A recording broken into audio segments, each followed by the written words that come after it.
여보, 이번 달부터 용돈 좀 올려주면 안 될까? 요즘 물가도 엄청 올랐고 커피 사 먹는 것도 점점 부담스러워서. 뭐? 용돈을 또 올려줘? 작년에 5만 원 올려줬잖아. 당신이 돈이 뭐가 필요해?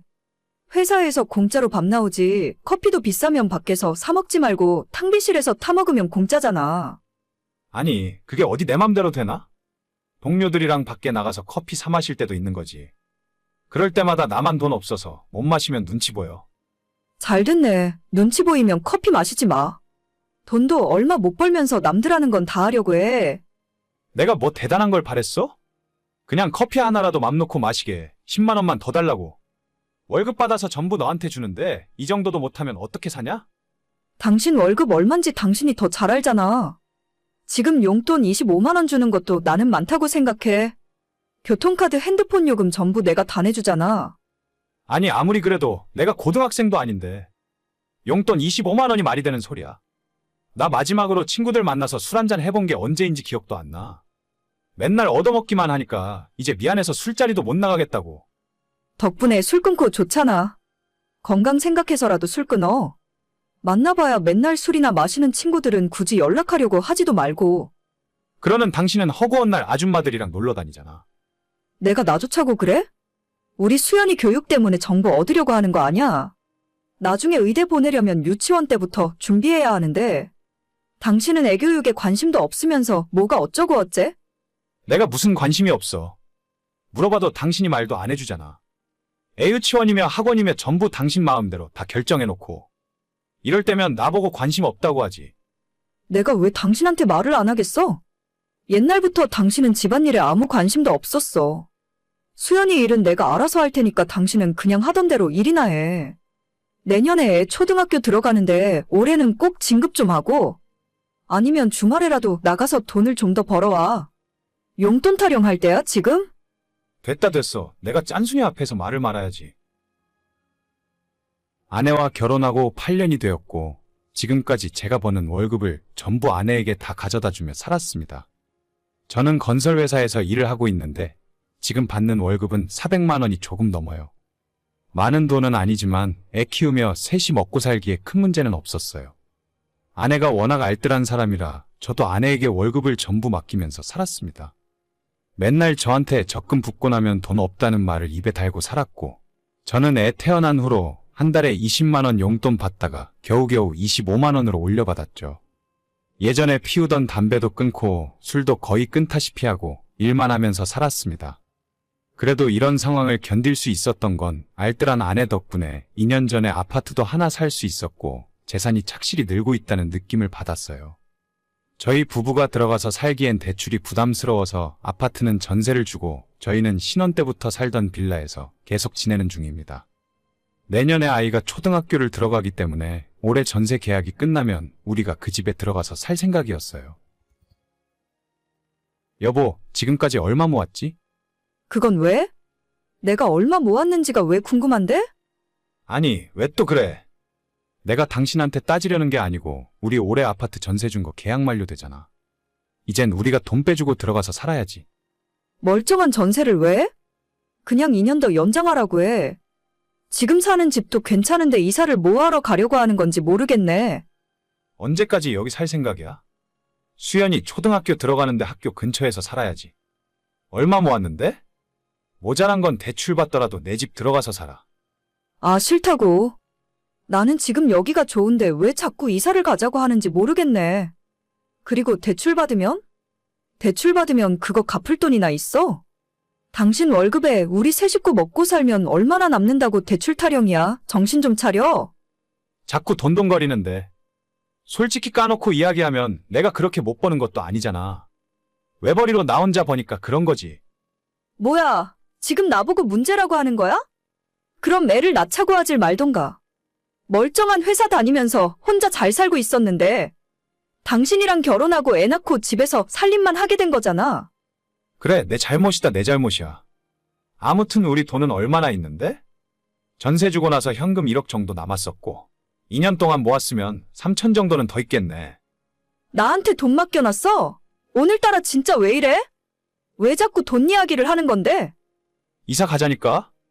당신이야말로 왜 쓸데없는 고집을 부려? 그동안 애가 어려서 그랬다 치고 이제는 학교 근처에서 살아야 할 거 아냐? 아, 몰라. 난 이사 안 가. 이사 가고 싶으면 당신이나 혼자 가. 나랑 수연이는 계속 여기서 살 테니까. 진짜 왜 저러는지 모르겠네. 그럼 얼마 있는지나 이야기해. 내일 은행 가서 대출 물어볼 거니까. 이사 안 가. 이사 안 간다고. 너 나한테 뭐 숨기는 거 있어? 왜 이사 이야기만 하면 그렇게 화를 내는데? 당신이 자꾸 이사 안 간다는데 이사 이야기를 하니까 그렇지. 너 진짜 뭐 있지? 나한테 이야기 안 하고 있는 게 뭔데? 지금이라도 빨리 사실대로 이야기해. 아, 그런 거 없다고. 없긴 뭐가 없어? 너 반응 보니까 딱 뭔가 있는데. 아, 없다고. 우리 이사 갈 집이 없어졌다고. 뭔 소리야 지금? 집이 없어지긴 뭐가 없어져? 우리 엄마가 아빠 몰래 주식하다가 사고 쳤어. 처음엔 동네 아줌마들이랑 갯돈 모으는 걸로 하다가 그거 다 날리고 엄마 집 담보로 대출 받았는데 그것도 다 날렸나 봐. 장모님이 주식을 했다고? 아니 그건 그런데 그거랑 우리 집이 뭔 상관이야? 작년 연말에 엄마가 울면서 전화하셨어. 아빠가 알면 이혼당하고 쫓겨난다면서. 그래서 내가 그 돈 일단 갚아준 거야. 그게 전부 얼만데? 갯돈이 3천이고 집 담보로 대출 받은 게 2억이야. 이자까지 다 해서 2억 4천 정도 그거 내가 갚아줬어. 너가 그런 큰 돈을 무슨 돈으로 갚았는데? 집 팔았다고. 집 팔았어. 작년에 집 팔고 엄마 돈 갚아줬어. 이제 됐냐? 너 진짜 미쳤구나. 그런 일을 나랑 상의 한마디 없이 너 맘대로 정해? 너한테 이야기하면 안 된다고 하겠지. 근데 어떡해. 자식 된 입장에서 부모님 이혼하는 걸 볼 수는 없잖아. 너 이러려고 집 살 때 너 명의로 해달라고 했니? 나는 그것도 모르고 지금까지 깜빡 속고 살았네. 아니야. 무슨 말을 그렇게 해? 돈은 지금부터 다시 모으면 그만이지. 그래, 돈은 모으면 그만이지. 근데 너랑 나 사이에 잃어버린 신뢰는 다시 회복하지 못할 것 같다. 우리가 부부 맞기는 하니? 미안해. 나도 어쩔 수가 없었어. 미안하다고 끝날 일이야? 우리 좀 시간을 갖고 다시 생각해보자. 나 오늘부터 당분간 엄마 집에서 지낼게. 뭐야, 겨우 돈 몇 푼 때문에 집에도 안 들어오겠다고? 무슨 남자가 그렇게 쪼잔해? 너 진짜 후회하게 만들어줄게. 내가 그렇게 만만했니? 잘 살아보려고 너가 하는 말만 믿으면서 소처럼 일만 하고 살았는데. 그러니까 앞으로도 그렇게 살라고? 내가 다시 돈 모아서 집 사면 되잖아. 한 번 속지 두 번 속냐? 아무튼 너는 각오 단단히 하고 있어. 뭐 어쩌려고 그래? 이미 벌어진 일이잖아. 나랑 진짜 끝내기라도 하겠다는 거야? 우리 수연이는 어쩌라고? 아내는 끝까지 저한테 미안하다 사과 한마디 없더라고요. 며칠 후에 변호사 사무실 찾아서 상담을 받아보니 아내가 처가에 몰래 빼돌린 재산은 소송을 통해서 받아올 수 있다고 하는 겁니다. 그리고 이혼 소송을 시작했고 저는 장모에게 돈을 다시 받아내고 아내에게 일정 재산 분할을 해주고 나서 법적으로 갈라설 수 있었어요. 아이는 애엄마가 키우기로 했고 저는 양육비로 매달 60만 원을 보내주게 되었습니다. 400만 원 벌어서 양육비 60만 원 보내고 나니 돈이 너무 많아서 감당이 안 될 지경이에요. 몇 년 동안 20만 원 정도 되는 돈으로 살았는데 이제는 생활비 다 하고 나서도 250만 원 정도는 남는 것 같습니다. 적금도 열심히 하고 혼자서도 잘 살아보려고요. 아내는 밉지만 아이 뒷바라지는 제가 끝까지 잘해주고 싶습니다.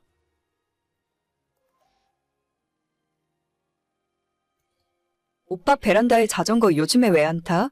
먼지가 뽀얗게 앉아있는데 저거 비싸게 주고 사놓고 왜 타질 않는 거야? 그동안 겨울인데 추워서 못 한 거야. 밖에 외출하는 것도 부담이니까 못 나가고 있었는데 이제 날도 거의 다 풀렸으니까 다음 주부터 나가서 탈까 싶어.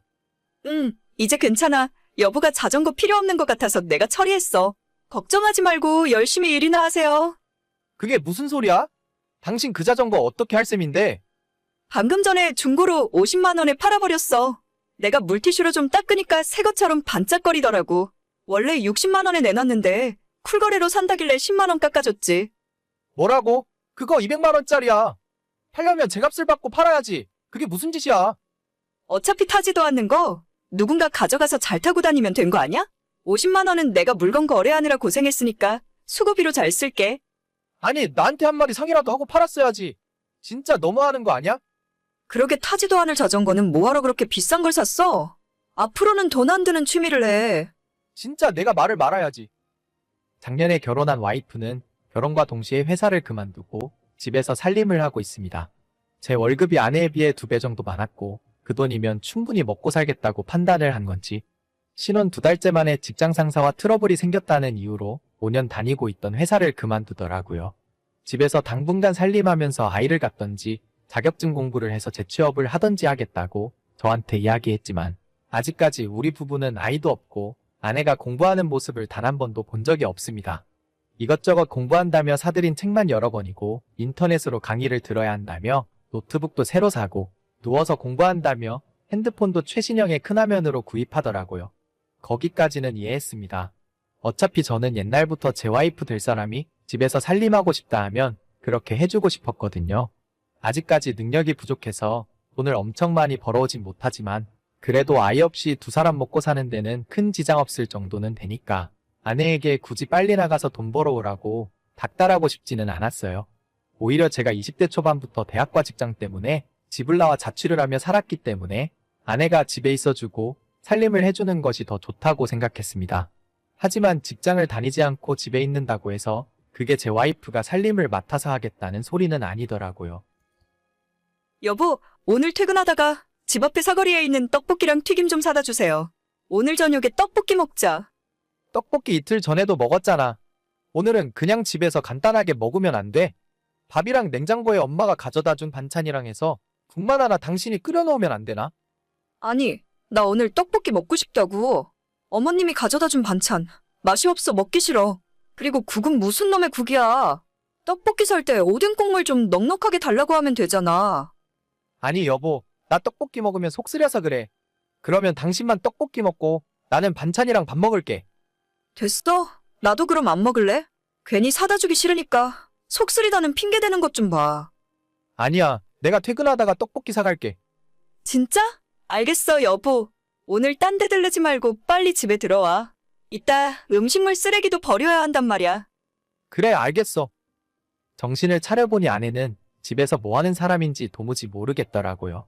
청소는 집안이 돼지우리가 될 정도로 손도 안 대고 있었고 너무 답답해서 제가 청소기를 돌려야 그나마 좀 치우는 척이라도 하는 수준입니다. 자기는 집안에 쓰레기가 굴러다니고 엉망진창이 되어도 뭐가 더러운지 도무지 모르겠대요. 일주일에 한두 번 청소기 돌리면서 억지로라도 청소를 하는 제가 오히려 결벽증에 걸린 거 아니냐고 할 정도입니다. 아마 그마저도 제가 안 하면 결혼하고 지금까지 저희 아내는 청소기, 물걸레질을 단 한 번도 안 하고 살았을지도 모르겠네요. 화장실 청소도 주말에 제가 하는 편이고 아침엔 제가 출근할 때까지 아내가 자고 있기 때문에 아침밥도 기대하기 어렵습니다. 낮에 회사에서 점심 먹고 저녁은 아까 보셨다시피 퇴근하는 저한테 음식을 포장해달라고 해요. 저희 엄마가 종종 반찬을 만들어서 가져다 주시는데 아내는 보통 낮에 집에서 라면을 끓여 먹기 때문에 반찬도 거의 손을 대질 않습니다. 자기가 안 먹어서 그런 건지 음식은 거의 할 줄도 모르고 배워서 할 생각도 없어요. 오히려 10여 년간의 자취 생활로 인해서 제가 대충 뚝딱거려서 만드는 음식이 아내가 한 음식들보다 더 맛이 있을 정도입니다. 자격증 공부를 하는 것도 아니고 그렇다고 집안 살림을 하는 것도 아닌데 저희 아내는 하루 종일 집에서 뭘 하고 있는지 저도 그게 궁금할 지경이에요. 너무 걱정스런 마음에 아내를 붙들어 앉혀놓고 진지하게 뭘 하고 싶은지 물어보면 자기한테 나가서 돈 벌어오라고 압박하는 거냐면서 펑펑 울어버리기 일쑤입니다. 이런 와이프에게 제가 더 이상 무슨 소리를 하겠어요? 결혼 생활이 원래 이런 건가 생각하면서 살고 있었는데 요즘 들어서 아내가 이상하게도 자꾸 제 물건을 중고로 팔아치우기 시작했습니다. 여보, 아침에 출근하려고 보니까 내 감색 넥타이가 하나 사라졌던데 그거 혹시 당신이 알고 있어? 그거 명품이더라?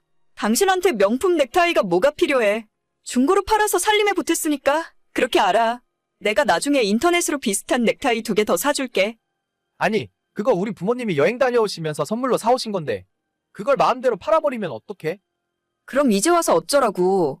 별로 하고 다니지도 않아서 당신이 별로 마음에 안 들어하는 줄 알았지. 그거 얼마에 팔았는데? 내가 돈 줄 테니까 다시 가서 받아와. 한 번 팔았는데 어떻게 달라고 해.